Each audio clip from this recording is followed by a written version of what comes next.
এলাকার আরেকটি বড় সমস্যা হচ্ছে মানুষের চিকিৎসা সমস্যা। ঠিক, আমরা ময়মনসিংহ সহ আশেপাশের জেলাগুলোতে যেই 4 জেলার ভাই বোনেরা আজকে উপস্থিত হয়েছেন, এখানে যেরকম আমরা জেলা হসপিটালগুলোকে আরো বড় করতে চাই, একইভাবে আমরা হেলথ কেয়ারের অ্যাপয়েন্ট করতে চাই। হেলথ কেয়ারের, আপনারা পল্লী চিকিৎসকের কথা শুনেছেন? পল্লী চিকিৎসক শহীদ জিয়ার সময় ছিল, যারা গ্রামে গ্রামে ঘরে ঘরে মানুষকে গিয়ে চিকিৎসা দিত, ছোটখাটো রোগ বলে অসুখ বিসুখ তারা সেখানে চিকিৎসা দিত। আমরা ঠিক একইভাবে বিশেষ করে যে মা বোনেরা আছেন তাদের চিকিৎসার অনেক সমস্যা হয়। শিশুরা এবং মা বোনদের অনেক সময় তারা হাসপাতালে যেতে পারে না। আমরা চাই এই মা বোনদেরকে সুচিকিৎসা দেওয়ার জন্য।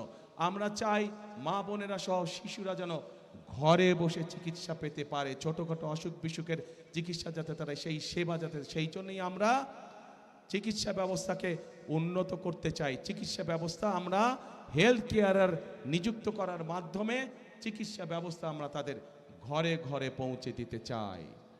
প্রিয় ভাই বোনেরা, এই ময়মনসিংহ জেলা একটি অন্যতম কৃষি প্রধান এলাকা। আমাদের এখানে একসময় অনেক খাল বিল ছিল না আগে? এই খাল বিলগুলো সব ভরাট হয়ে গিয়েছে। এই খালগুলোকে আমরা পুনর্খনন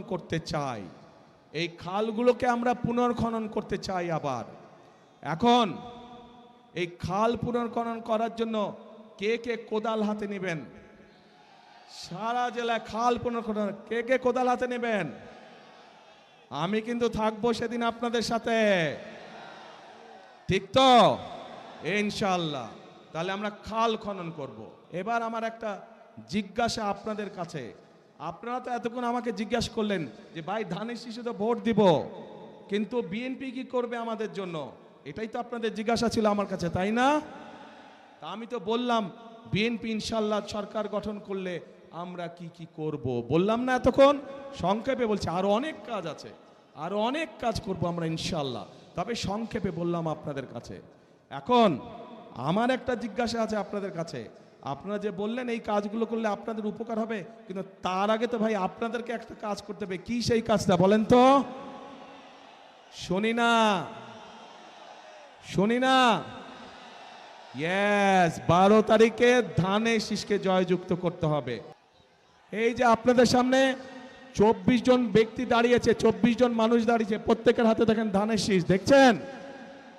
চেনেন এই 24 জনকে? এই 24 জনকে দায়িত্ব দিয়ে গেলাম এই 4 জেলার উন্নয়ন করার জন্য। তাদের হাতে ধানের শীষ দিয়ে তাদেরকে আমি দায়িত্ব দিয়েছি। এখন আপনারা আপনাদের দায়িত্ব বুঝে নিতে হবে তাদের কাছ থেকে। পারবেন? তাহলে 12 তারিখে পরিকল্পনা কি আপনাদের? ধানের শীষে ভোট দিতে হবে। বসেন নেতৃবৃন্দ।